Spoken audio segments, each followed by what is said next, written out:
Penubuhan Mahkamah Syariah hendaklah diletakkan dalam Undang-Undang Tubuh Kerajaan Kedah sebagaimana Mahkamah Sivil disebut dengan jelas di dalam Perlembagaan Persekutuan. Ia sebagai langkah bagi memperkasakan institusi tersebut. Sultan Kedah Al-Aminul Karim Sultan Salihuddin Ibni Almarhum Sultan Badli Shah bertitah, Mahkamah Syariah merupakan obor keadilan agama Islam yang merupakan agama rasmi negeri Kedah. Justru baginda mahu Mahkamah Syariah menjadi sebuah institusi yang penting sesuai dengan kedudukan Islam di negeri ini. Kerajaan juga perlu menyemak semula struktur Mahkamah Syariah seperti sistem hierarki Mahkamah Syariah untuk memberi lebih ruang keadilan kepada pihak terlibat serta menambah baik kedudukan jawatan Hakim Mahkamah Syariah agak setanding dengan sistem diguna pakai di Mahkamah Sivil.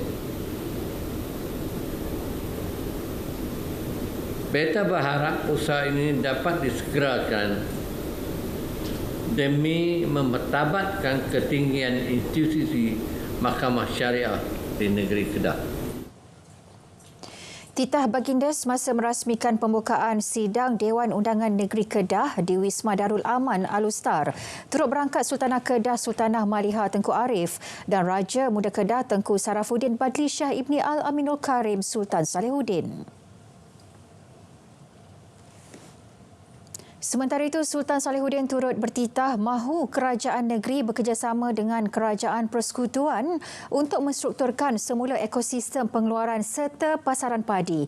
Ini bagi memberi pulangan setimpal kepada petani dan bukan hanya menguntungkan pemain hiliran semata-mata.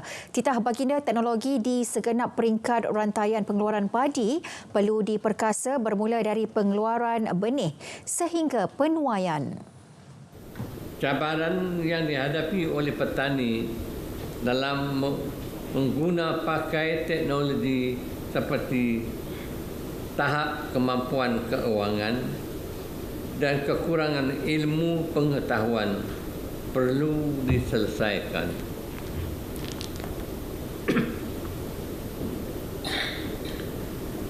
Kerajaan perlu mengambil langkah bekerjasama dengan pihak swasta untuk menyediakan perkhidmatan teknologi pertanian pada harga murah dan berkualiti.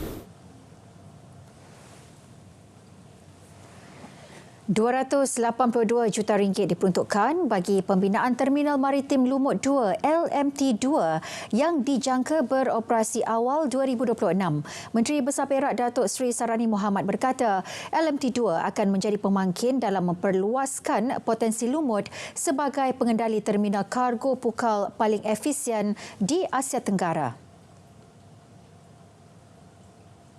LMT2 ini dirancang untuk menampung pertumbuhan industri maritim dan juga permintaan logistik global dengan meningkatkan kapasiti pelabuhan dan kecekapan operasi. Matlamat kita adalah untuk menjadikan Lumut Port sebagai pengendali terminal kargo paling cekap di Asia Tenggara.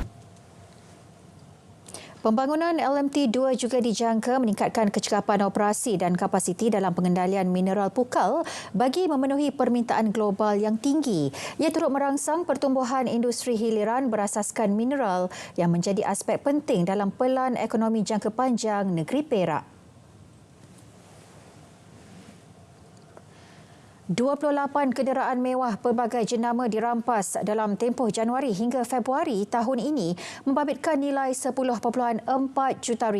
Pengarah Kastam Negeri Perak Datuk Abdul Ghaffar Mohamad berkata, rampasan tersebut dilakukan dalam serbuan di 12 lokasi berbeza di sekitar Perak dan Selangor. Dalam serbuan berkenaan, 11 individu berusia antara 40 hingga 50 tahun turut ditahan bagi membantu siasatan. Kes disiasat di bawah Seksyen 135-1-D, Seksyen 133-1 dan Seksyen 138 Akta Kastam 1967. Lebih kurang RM10.4 juta Malaysia. Semua kenderaan yang dirampas ni disyaki kenderaan yang belum lulus custom dan dirampas di premis dan syarikat yang terlibatlah. Jabatan Kastam Negeri Perak juga telah menahan 11 individu yang disyaki sebagai pemilik kenderaan dan juga pemilik syarikat untuk membantu siasatan kami. Beliau berkata demikian dalam sidang media khas di bangunan Jabatan Kastam Diraja Malaysia Perak di Ipoh.